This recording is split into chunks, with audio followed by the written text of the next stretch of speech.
And welcome to the Box Score, the Christmas edition for us and Stacy Angel. I know Santa Claus is he's coming down the pipe. He is right around the corner, Terry Collins. Stacy, when we look, at our featured game, we've got the Gordonsville-Smith County game. The game was a 12-point affair over in Gordonsville, which was, 15 days prior to that. But Smith County came out, got the 51-27 win. And Emma Enoch, who was ice cold on Friday night, on Saturday afternoon, filled it up. 21 points, hit 3 out of 3 3-pointers. She really sparked the Lady Owls. She did. She played very well, shot the ball well. Her teammates found her open. It just seemed like time and time again. Gordonsville didn't get good rotation there, and Emma had a big afternoon for the Lady Owls. Errol Halton with 8 points. Gordonsville led by Lily Manor with 9 points, but she was plagued with foul trouble there in the first half. And Stacy, it just seems like that Gordonsville at times this season has really struggled to score. They did. Got down early, and then I thought they came back, made a little run. Actually, I think maybe took the lead there early, but just trouble scoring, and been a problem most of the year for the Tigerettes. Offensive rebounds were key for the Lady Owls, somewhere around 15, 16 offensive boards unofficially for them. They really took advantage in that category. They did, and I sat right down behind Coach Dillard, and it was something that he was just really harping on during every timeout, every break, trying to get his girls to block out. But Smith County with a large team, and they hit the boards, crashed the boards hard, and were able to get a lot of putbacks. All right, in their recap of the boys game, Smith County boys win it 48-44. Smith County had a pretty good lead, but just like they did the night before, Stacy, against Monterey, they see that thing dwindled. Dennis West, 17 points. Peyton Hicks, 15. Gordonsville never could get on track shooting the basketball. They were led by David Driver, who had a good shooting night, 11 points on 5 of 6 field goals, including 1 3. But still, when you look at this, wasn't the offensive showcase that we thought maybe would happen going in. Yeah, no doubt. David Driver, really the only individual for that Gordonsville team that shot the ball well. They just had trouble finding the basket. Smith County pretty comfortable in that game, like you say, up until late. Gordonsville made a little run, but Smith County with a win.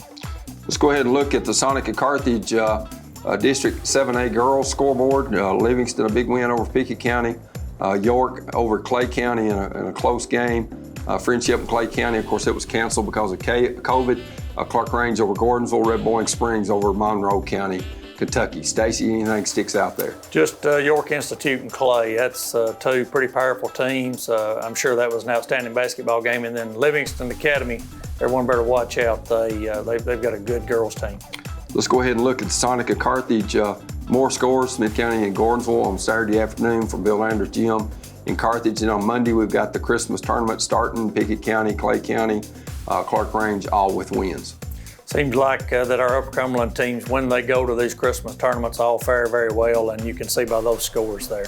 Let's go ahead and look at the girls standings for District 7A. You got Clark Range there at 10-1, Pickett 10-3, Clay at 7-2. You got Red Boiling at 9-2. Of course, they've got 2 losses in the district, and then Gordonsville at 3-8. But there's going to be some battles in District 7A girls. I believe this thing is playing out just exactly the way you and I thought it would, with Clark Range, Pickett, and Clay being the top 3 teams. So lots of good basketball, hopefully, in the new year.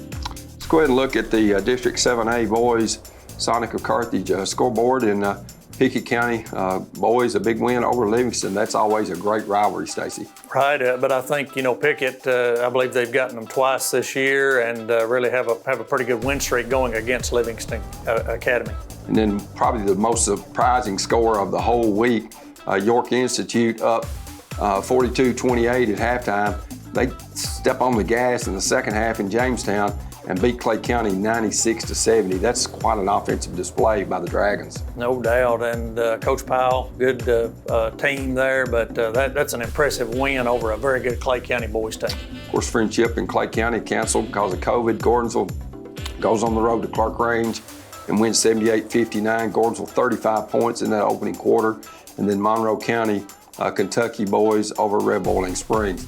Let's go ahead and look at some more scores from Saturday. Smith County over Gordonsville. East Ridge a win over Clark Range boys who really have struggled this year.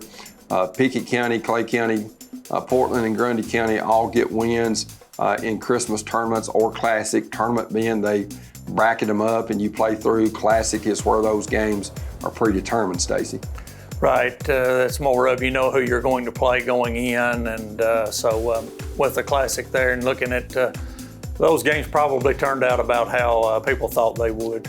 Let's go ahead and look at the District 7A boys standings. You look at Pickett County 8-2, Clay County 7-2, Gordonsville there at 7-4, and then when you look at Clark Range and Red Boiling, I don't see any of those challenging those top three.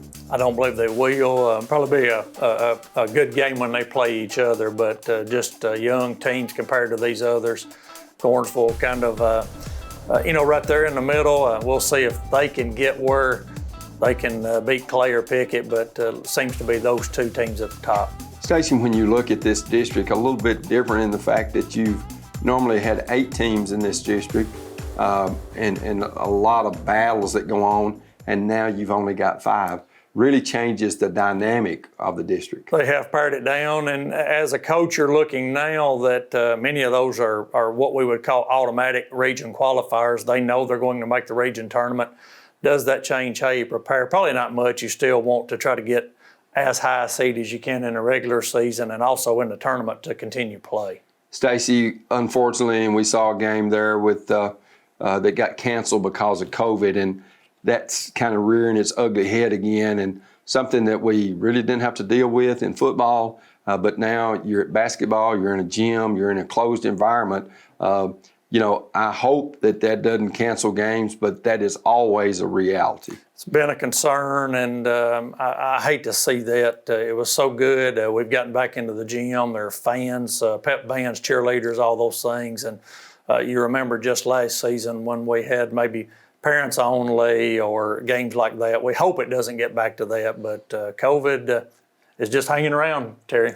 Stacy, as a coach, you being a former coach, you have to take protections against that, not only every day with your team, but then when you play another team, you got to be a little bit lucky because sometimes a kid doesn't test positive until after you play them, and then you find out from their coach, hey, our starting point guard last night had COVID. So right. You really have to, kind of make adjustments on the fly. Yeah, we tried even back 15 years ago when I coached, it was flu and just bad head colds and things, and you try to speak to your players about good hygiene habits. Now there's so many new things involved with masks and social distancing, things of that nature, but it's just really, you hope the breaks bounce well for you, Terry. Stacy, when you look at that, you see at the collegiate and the professional level, referees wearing masks, some players wearing masks. And I'm not saying that's not needed because safety protocols should come first. But you look at college, Tennessee and Memphis last week, canceled because of COVID. Didn't find out until about an hour before the game, which is supposed to be in Nashville. And then a lot of pro sports have had games canceled in basketball and hockey and, different sports. So, it's something that unfortunately we got to deal with, but you've got to deal with it. You got to pay attention to it, and you got to be extra careful. I know they've done a lot of good things to try to keep sports going, and hopefully we can just advance on that. We'll take a look at the scores from District 6 AA and 7 AAA when we return, as we remind you, you're watching the Box Score.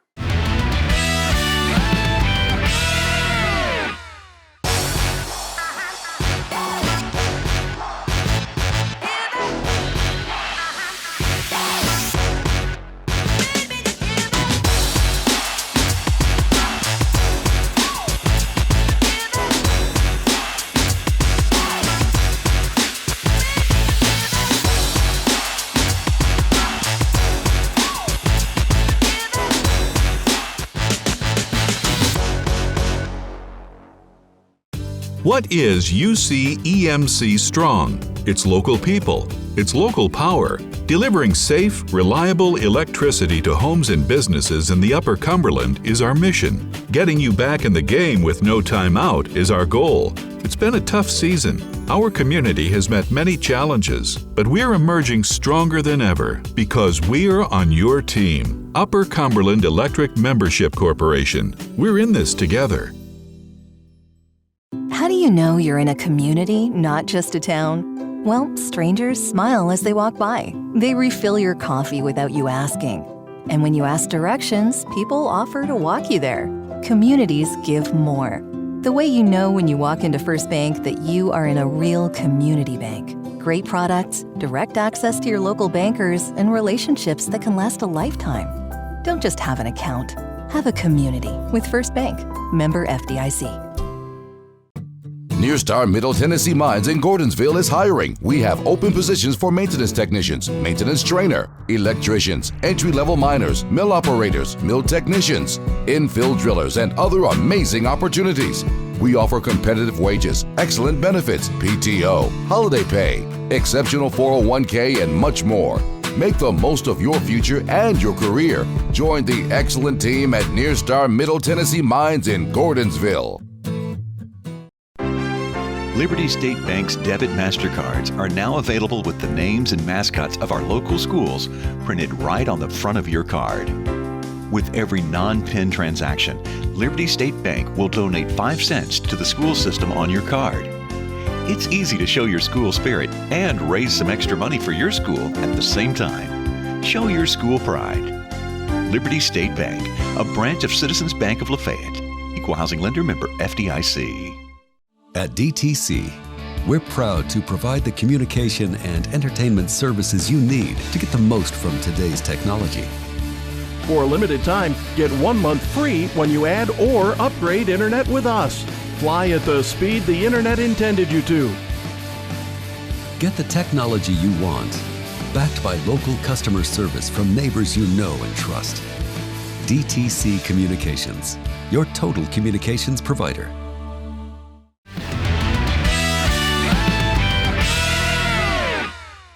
And welcome back to the Box Score, our Christmas edition. Stacy Ames along with Terry Collins. And let's go ahead and look at some Sonica Carthage 6AA girls scores. You see Smith County a win over Monterey. At Monterey on Friday night, Cannon County over Moore County, Westmoreland over Gallatin. And Westmoreland, Stacy, I think, an odds-on favorite to win District 6AA. I know we hadn't had any district games yet, but they played a tremendously tough pre-district schedule. Right, they have. You look at their schedule, it's just really been a step up. That Gallatin is a good basketball team, Terry. I had a chance to see them play earlier, well coached, and Westmoreland, easy time with them.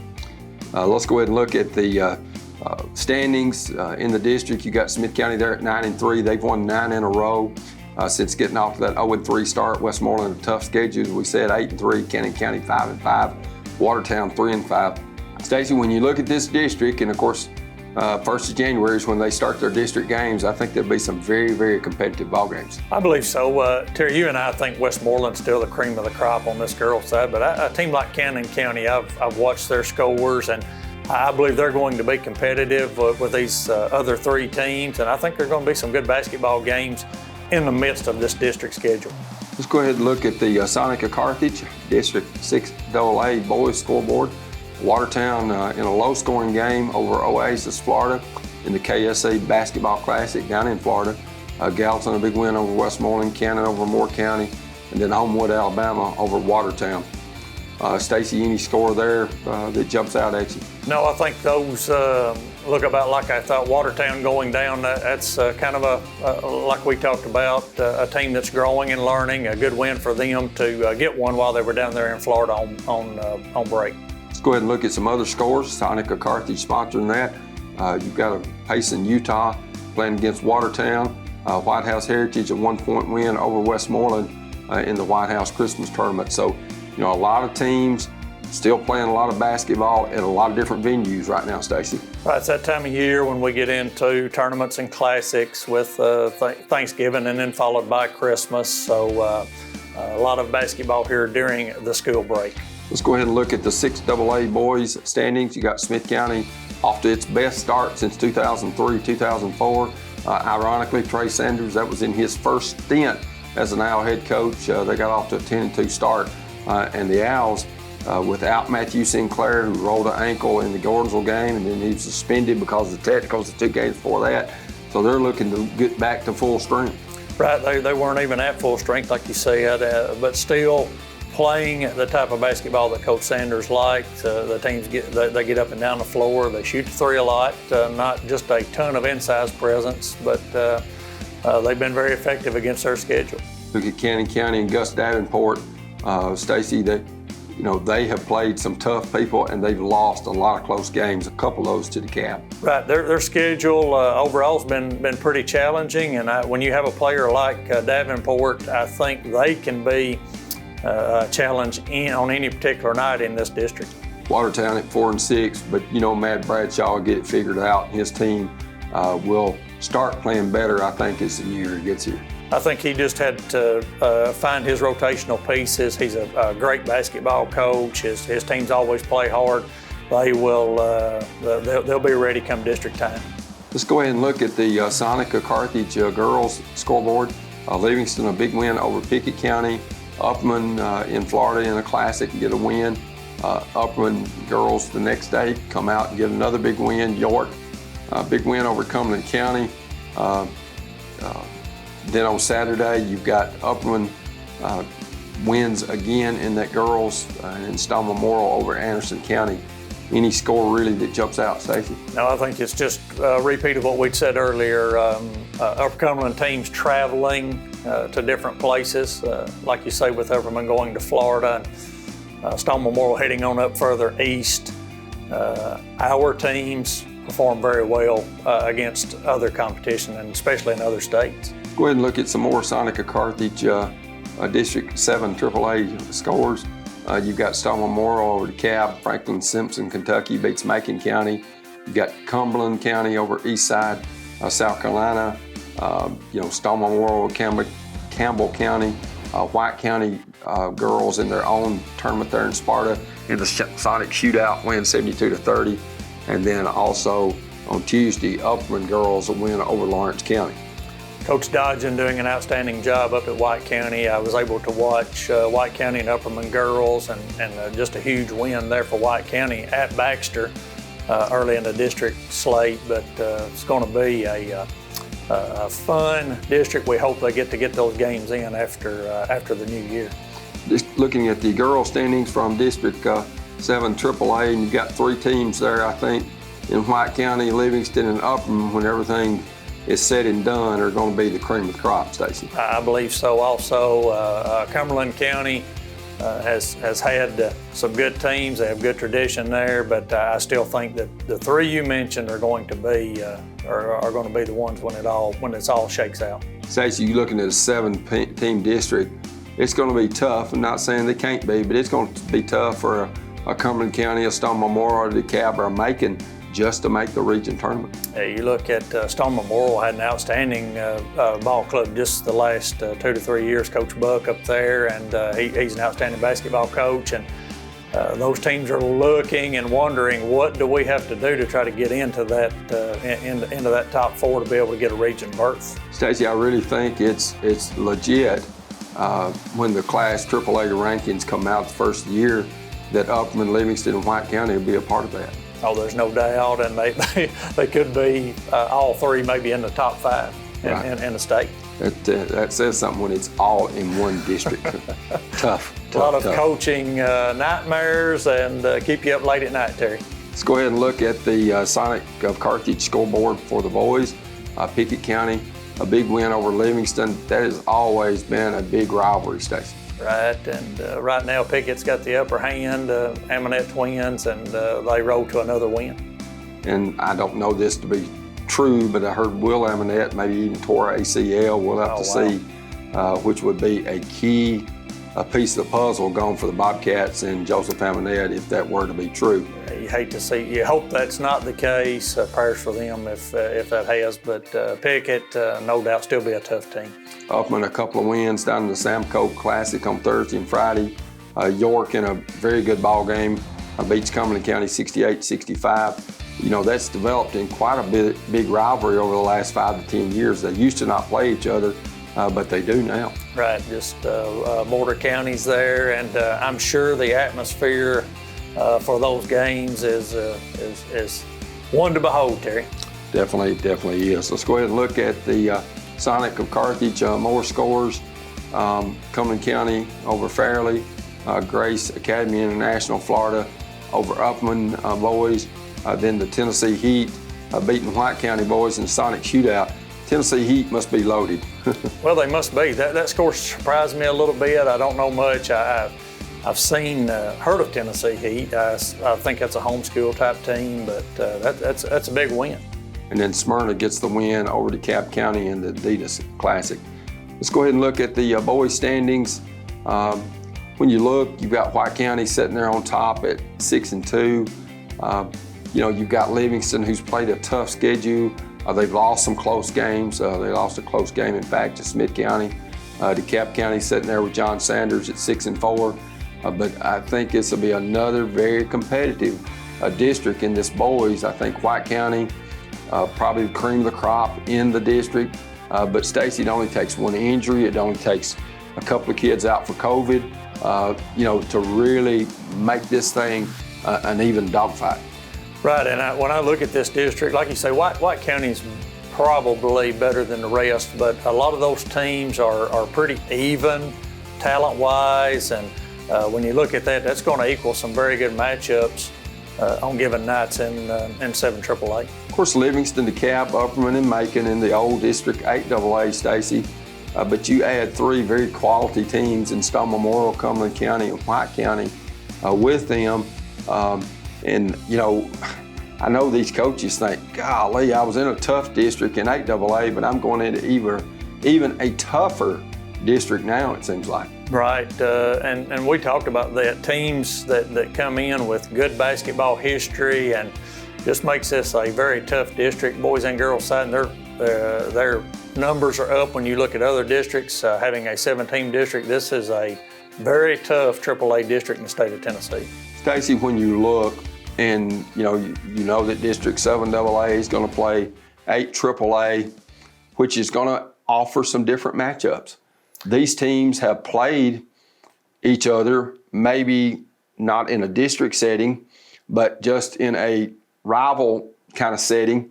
But now it means a little bit more in the fact that you're in the district and you're battling for one of those top 4 spots for the region. Right, it just takes on a new meaning to when they used to play and you wanted to win the game, but it didn't really impact your district standings. Now it does. So a lot on the line, and will be very interesting to see how it all shakes out. We'll have an interview with former DeKalb County pitcher Stephen Jennings, who was with the Pittsburgh Pirates and now with the New York Yankees, when we return. And join us after the break as you're watching the Box Score.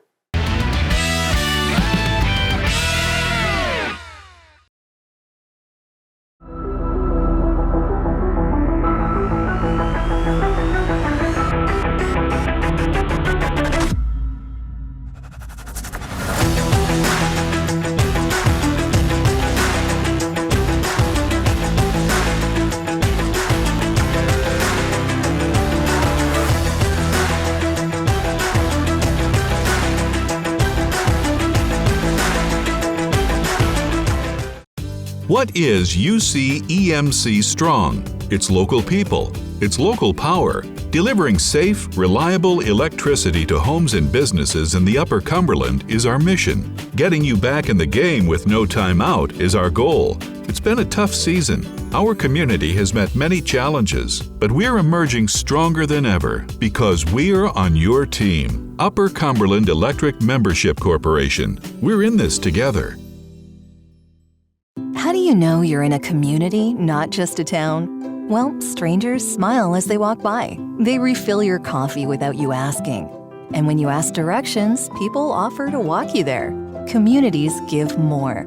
The way you know when you walk into First Bank that you are in a real community bank. Great products, direct access to your local bankers, and relationships that can last a lifetime. Don't just have an account. Have a community with First Bank. Member FDIC.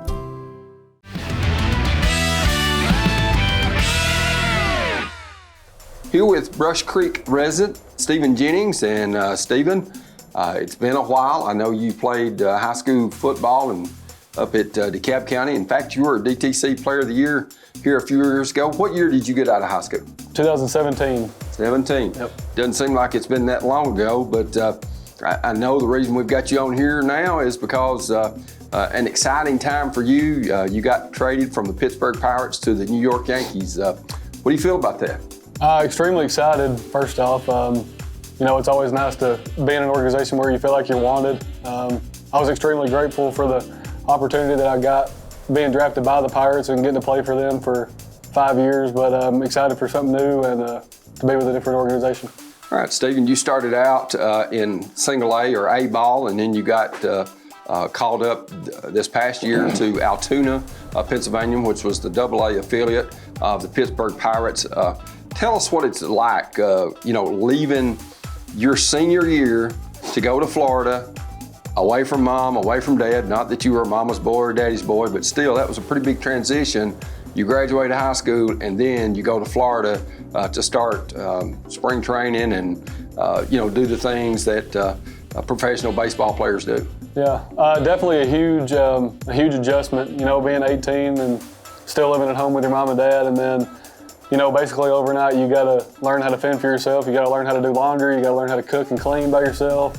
So it was just a big adjustment, and then obviously being out on your own, you have a little bit more freedom than what you normally do in high school. So it was a big learning curve, but you're around a lot of people that are going through the same thing, so you kind of learn with a lot of different people all together about how to grow up really fast. Stephen, you got an opportunity to play up in Upper East Tennessee. Got a chance to go up there a couple times and see you play. I guess it felt good to be back close to home. You weren't at home. I mean, you're 4 hours away, but to play for the Pirates in that league, and I can't remember, Smoky Mountain League, Appalachian League. Yeah. When you look at that had to feel good to get at least semi-close back to home. Right. Some of the places, like you said, I was down south of Tampa, so that's 12, 13 hours away from home. Nobody was able really to come see me that year, but then being that close to home, there was, my parents got to come. They probably came up there once a month, I would say, and then a couple other family members, and then the DeKalb County Little League, they were playing up in, I think, the state tournament or whatever it was up in East Tennessee. So a bunch of them came out. So it was good to see just some familiar faces. Stephen, you got drafted, I guess, first round there, had a signing bonus. One of your close friends on the team, though, while you were in that Appalachian League, got traded. Right. And I know that had to be a big adjustment for you. Yeah, he was my roommate for my whole first year, and then all the way up until he actually got traded. So, me and him spent a ton of time together. I always joked with him. I said, I spent more time with you the last year and a half than I have my own family. So, literally showed up to the ballpark one day, and then that night, actually, he found out he was traded. So it went from seeing each other, spending 24 hours a day together, to not seeing him at all anymore. So it was a big adjustment. You get to go to Greensboro, which has got a great downtown baseball stadium there with a lot of support, and play for the Grasshoppers. What was that experience like? Oh, Greensboro was awesome. I actually got lucky enough to be there 2 years in a row, actually. So that was a great atmosphere. I think we averaged 8,000 a night most of the nights, and then weekends we would have upwards of 10,000. So that was really, really fun being able to be there and playing in front of a lot of people. And, we were fortunate enough to have two really good teams the 2 years I was there. So we did a lot of winning, had a lot of fun for those 2 years. Stephen, tell us when you, let's start in spring training, which starts in, I guess, February. And let's go through the year of what Stephen Jennings has to do. I know once you get to spring training, it's not just maybe a 4, 5, 6 hour day. It's a pretty long haul every day. Right.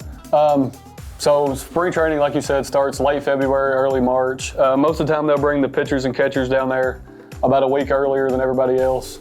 But basically wake up somewhere around 6:30. Then you have time to get a breakfast. And then most of the time you'll have 2 or 3 meetings every morning.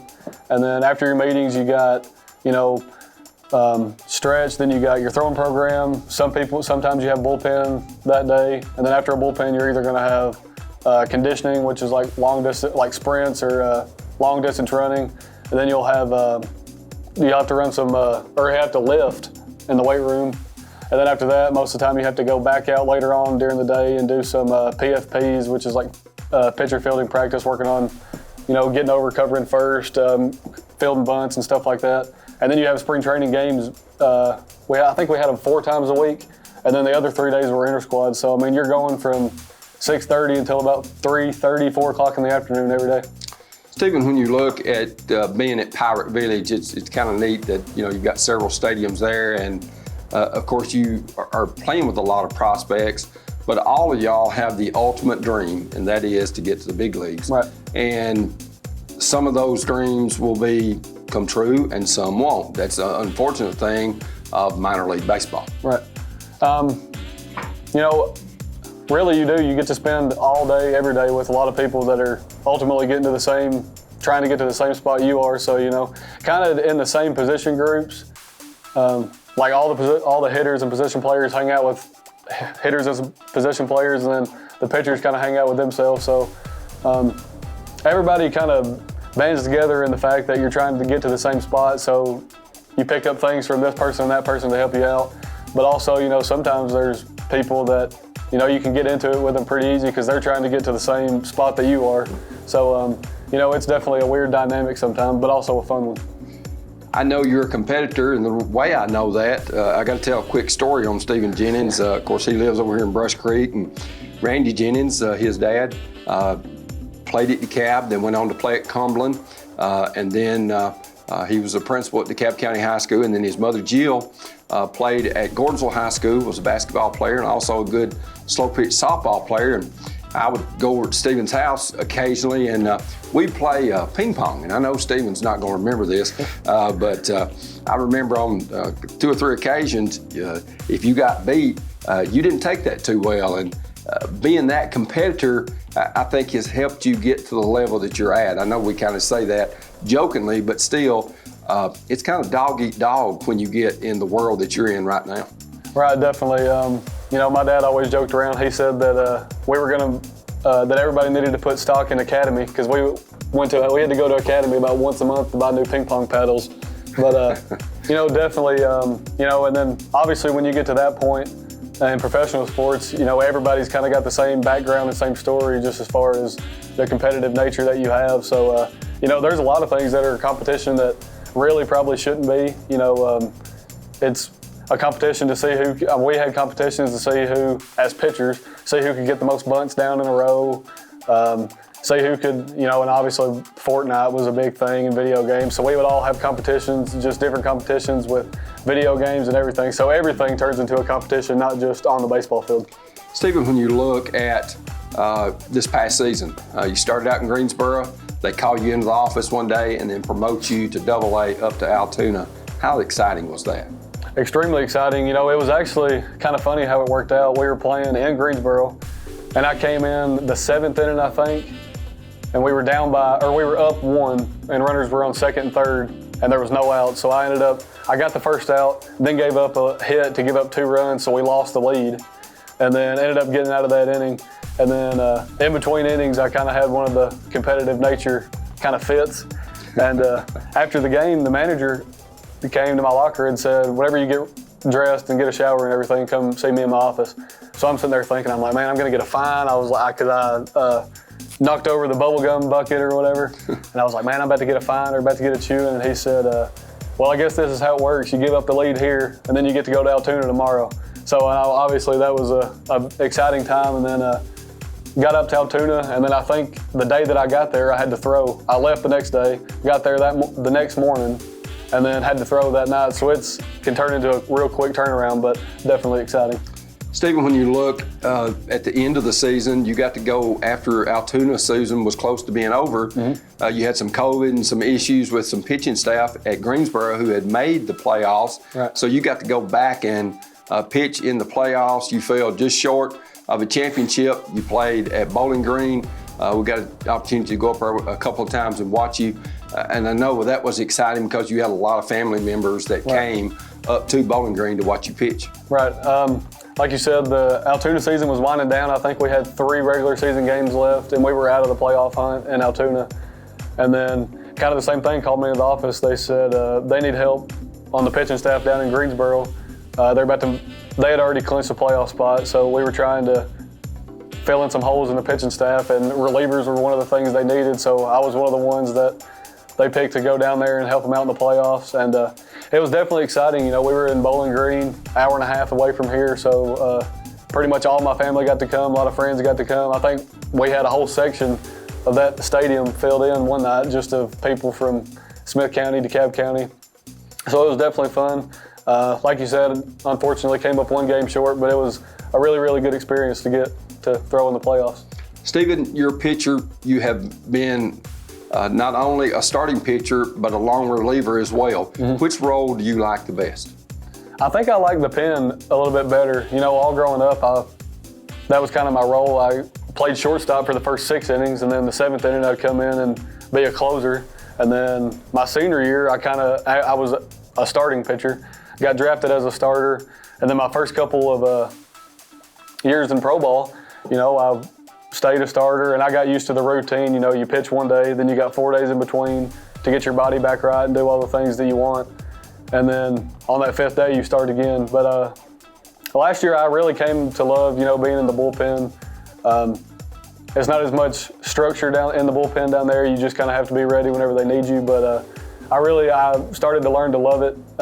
Just being, you kind of got to be comfortable being uncomfortable sometimes. Stephen, in the off season, of course, that started back in September, October. Tell us what a day is like in Stephen Jennings in the off season, because you really train year round. Right. Most of the time after the season, I'll take, you know, maybe 2 weeks off of doing really nothing, just trying to recharge some batteries. Toward the end of the season, your legs can just get real weak, and then your arm obviously doesn't feel the best after 180 days of playing baseball. So try to recharge some batteries for 2 weeks. And then after that, I start getting really hard at it in the weight room for probably a month and a half. And then after that, I start like just light tossing baseball again. And then about the middle or the 1st of December, really get after it on a long toss program. And then around the 1st of the year is whenever I get on the mound, start getting my bullpen work in, and just kind of roll with that all through the offseason. Well, Stephen Jennings, we appreciate you stopping by. I know the New York Yankees and their spring training will be just right around the corner when you get to the 1st of the new year, and I know you're excited about that. Yep, well, I appreciate it. All right, thank you, Stephen. Stephen, a resident over here of Brush Creek, and engaged to be married to his wife, Chelsea Vaden. Of course, she's from Gordonsville, and I know they're excited about their future together. And by this time next year, he's going to have a ring around his neck or his finger one, Stacy. I don't know which. have to get all that worked out, Terry. Definitely will. As we'll have more as we remind you, you're watching the Box Score. Near Star Middle Tennessee Mines in Gordonsville is hiring. We have open positions for maintenance technicians, maintenance trainer, electricians, entry-level miners, mill operators, mill technicians, infill drillers, and other amazing opportunities. We offer competitive wages, excellent benefits, PTO, holiday pay, exceptional 401k, and much more. Make the most of your future and your career. Join the excellent team at Near Star Middle Tennessee Mines in Gordonsville. With Liberty State Bank's Card Cash program, you can earn cash back every time you use your Liberty State Bank debit card. Make your dollars stretch further with Card Cash from Liberty State Bank. Card Cash is absolutely free to sign up for, so stop by Liberty State Bank today for details. Terms and conditions apply. Liberty State Bank, a branch of Citizens Bank of Lafayette. Equal housing lender. Member FDIC. So, go check it out. Deterring crime. It's the first job of a home security system from DTC Security. For just $49.99, get a system with a touch keypad, 3 window or door sensors, motion detector, key fob, and standard installation. Let us help protect your home. So? A lot of nice stuff and an alarm. Don't delay. Call DTC Security now or visit us online.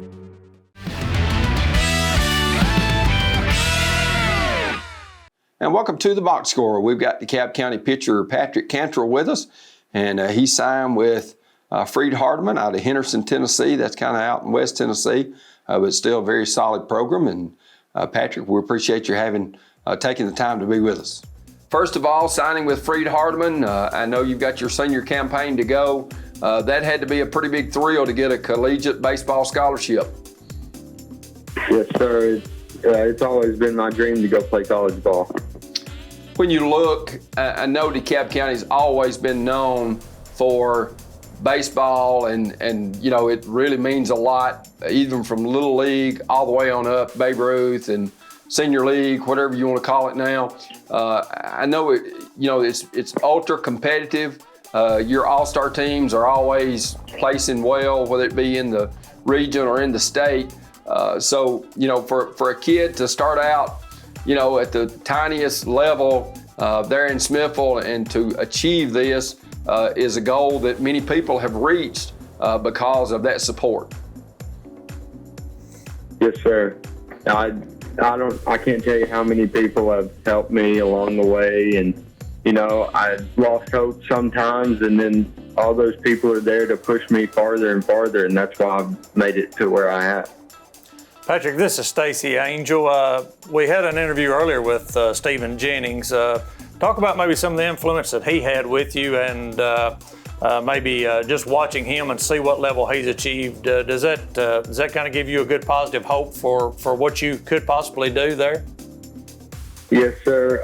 I watched a majority of his high school games that he pitched, and of course I was in middle school then, and I looked up to him, wanting to be like him, to go straight out of high school to the pros like he did. I haven't achieved that, but hopefully after college, I'll get a chance to play further. Patrick, when you look, I know that with today's world, you don't just play baseball in the spring, you just about play baseball year-round.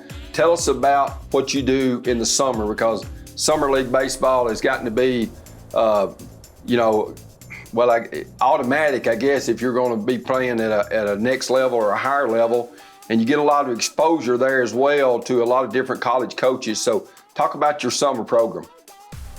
Our summer program, I play for 5-Star Mid-South. They have a really good coaching staff that helps me get to pitch through summer games, and they'll let you know, hey, this college is wanting to look at you and wanting to call you. Maybe you should answer them back and everything like that, because I think it'd be a good fit for you. So they help me, they basically help me pick and choose the college, because they've got connections everywhere, and they think that I'd be a good fit for some of them. So they help me decide the majority of the factor. Patrick, Freed Hardeman is a good school. Tell us a little bit about maybe outside of just baseball, what do you plan to major in, and maybe go on as a career in? Well, I'm wanting to major in education there, get my 4-year in education. After that, I'll probably get my teaching license so I can come back here, and I'm wanting to teach math and hopefully help Coach Webb with our baseball program by coaching. When you look at Coach Webb, it seems like a fun guy to play for. Talk a little bit about him. He's amazing. He was my middle school coach 6th and 7th grade year. I didn't get to play for him, unfortunately, my 8th. And my freshman year I didn't get to. But then, you know, God blessed us, and he got the coaching job my sophomore year, and it's amazing. He's probably one of my favorite coaches ever. I know last year you came up a game short of your ultimate goal, and that's to make the Final 8 and the Class AA state tournament with your sub-state loss. But it had to be good experience to get through the district where you have to finish the top 2, then get in the region where you have to finish the top 2 to get to the sub-state. It had to be a fun ride for your team. Oh, yes, sir. We worked really hard last season to get all the way there, and it was so fun because, you know, we didn't, like, none of the pretty much most of the town didn't really have faith in us because we were such a small and young team, and we just came out and did our best, and it brought us all the way there. And we're working really hard this year to get back to sub-state and hopefully win it and go to state this year. Patrick, when you look at, I know you lost some kids from a year ago, but you've got to have other people that's going to have to step up for those seniors that graduated to plug in those holes. It's a little early. I know that, maybe you hadn't got out on the field yet because, we're still in December and baseball really don't fire up, to January or February. But how do you feel like your team is progressing in the off season? It's amazing to see the work ethic that these guys have. I mean, we're in the weight room 3 days a week, and if we're not in the weight room, we're throwing and hitting. And if we're not throwing and hitting, we're on the field doing some defensive stuff. And the work that those guys put in is just really amazing, and I love it. Well, Patrick Cantrell, congratulations, and we appreciate you doing this interview with us, and best of luck to you and the DeKalb County Tigers. Thank you. Patrick Cantrell has been our guest. We appreciate him being with us this the Christmas week. Everybody's awfully busy. Of course, good thing school is out, and we want to take this time to wish our viewers a Merry Christmas and a Happy New Year, and we'll be back with more as we remind you you're watching The Box Score.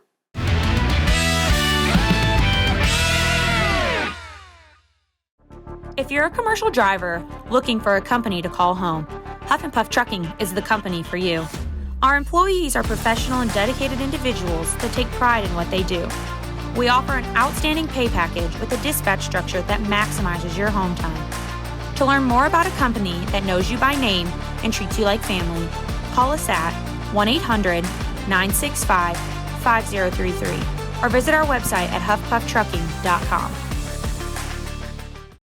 What is UC EMC Strong? It's local people. It's local power. Delivering safe, reliable electricity to homes and businesses in the Upper Cumberland is our mission. Getting you back in the game with no time out is our goal. It's been a tough season. Our community has met many challenges, but we're emerging stronger than ever because we're on your team. Upper Cumberland Electric Membership Corporation. We're in this together. How do you know you're in a community, not just a town? Well, strangers smile as they walk by. They refill your coffee without you asking. And when you ask directions, people offer to walk you there. Communities give more. The way you know when you walk into First Bank that you are in a real community bank. Great products, direct access to your local bankers, and relationships that can last a lifetime. Don't just have an account. Have a community with First Bank. Member FDIC. Near Star Middle Tennessee Mines in Gordonsville is hiring. We have open positions for maintenance technicians, maintenance trainer, electricians, entry-level miners, mill operators, mill technicians, infill drillers, and other amazing opportunities. We offer competitive wages, excellent benefits, PTO, holiday pay, exceptional 401k, and much more. Make the most of your future and your career. Join the excellent team at Near Star Middle Tennessee Mines in Gordonsville. Liberty State Bank's debit MasterCards are now available with the names and mascots of our local schools printed right on the front of your card. With every non-PIN transaction, Liberty State Bank will donate 5 cents to the school system on your card. It's easy to show your school spirit and raise some extra money for your school at the same time. Show your school pride. Liberty State Bank, a branch of Citizens Bank of Lafayette. Equal housing lender, member FDIC. Here's normal internet speed. Here's the gig difference. Average speed, gig. Not enough speed, gig speed. With gig internet from DTC, everything's different. Video streaming is a breeze. Music and photos fly. And gaming gets real. With no data limits. That's the gig difference. Call or visit DTC online and get your gig today.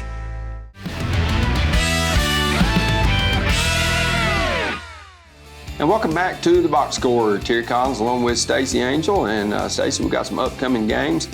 a few regular season games, but for the most part, we've got Christmas Classics and Christmas tournaments upcoming. Let's look at the 6th District 7A girls' upcoming games. And as you look at the list, I won't go over all of those, but Stacy, they're scattered all over the southeast United States. Right, you got some teams going out of the state, some choosing to stay in-state close to home. Good Christmas Classic there locally over at Watertown. They always do an outstanding job, and the State Farm Classic as well, good local tournament. Of course, the Richland tournament going on, then the Innisfree tournament, which is, I think, down in Florida, but when you look at these teams, you're going to play a lot of teams, Stacy, that you've never seen before, that you've never scouted before. I always took that as a positive, though. You can kind of let your players relax a little bit, tell them it's, this is not district type schedule. You want to play, but as a coach during this Christmas break time, you have two choices. You can go play basketball games or you can practice, and it's much easier to go play games than it is to try to get those kids tuned up for practice around Christmas break. Let's go ahead and look at the District 7A boys' upcoming games. Of course, the Monticello, Kentucky tournament where Clay County is going. I'm sure Grant Strong and his charges is ready to get that bad taste of York out of their mouth after they got beat up there. You got Pickett County down in the Innisfree Beach tournament. When you look at these games, Gordonsville's going up to Scottsville to play Allen County, Kentucky. They're the host. And I know Greg Bibb, very familiar. He's from Kentucky. He's familiar with a lot of those Kentucky teams. Right, and I'm sure that probably had a lot to do with them making their way up there. And so we'll see how they do against those Kentucky teams. Let's look at the District 6AA girls' upcoming games. You've got on Monday, of course, Smith County's off this week. They'll play the host, Somerset, Kentucky, in the Lake Cumberland Holiday Classic. Then Cannon County playing Adair County in the Smoky Mountain Winter Classic. Then Smith on Tuesday plays Corbin, Kentucky. They play Betsy Lane, Kentucky on Wednesday. And then Watertown versus Trousdale in the Aflac Christmas Classic. Of course, that's two teams that used to be in the same district. Had some great football games down through the years, especially over the last 4 or 5 years. And then Westmoreland girls going to play against Laverne, and I'm sure be heavily favored in that game. Right, Westmoreland trying to get out and up that and play against just some different competition, another high-level team school there in Laverne, but Westmoreland will probably be the much better team. Let's look at the District 6AA boys' upcoming games. When you look, you got Smith County playing Wolfe County, Kentucky up at Somerset in that Lake Cumberland Holiday Classic. You got Cannon County going against Gallatin County, Kentucky. Smith County then plays Aiken, Ohio, which is out of Cincinnati on Tuesday, and then Watertown versus Trousdale, and then Westmoreland versus Greenbrier in boys action on Tuesday, and then on Wednesday, Smith County plays the whole school, which is Somerset, Kentucky. So, Trey Sanders going up there with his charges on quite a bit of roll, Stacy, sitting there at 10-2, and they don't let that momentum down before they flip the calendar to 2022. Right, I think they had a 10-day layoff, Terry, and I think we saw that affected their shooting and their play. Monterey, they just didn't shoot the ball very well at all, still got the win, but I know they want to stay on more of a schedule and try to keep some momentum going. Let's look at the District 7 AAA upcoming girls game. You got Macon County versus Rockville. I think that's State Farm Classic down in Murfreesboro.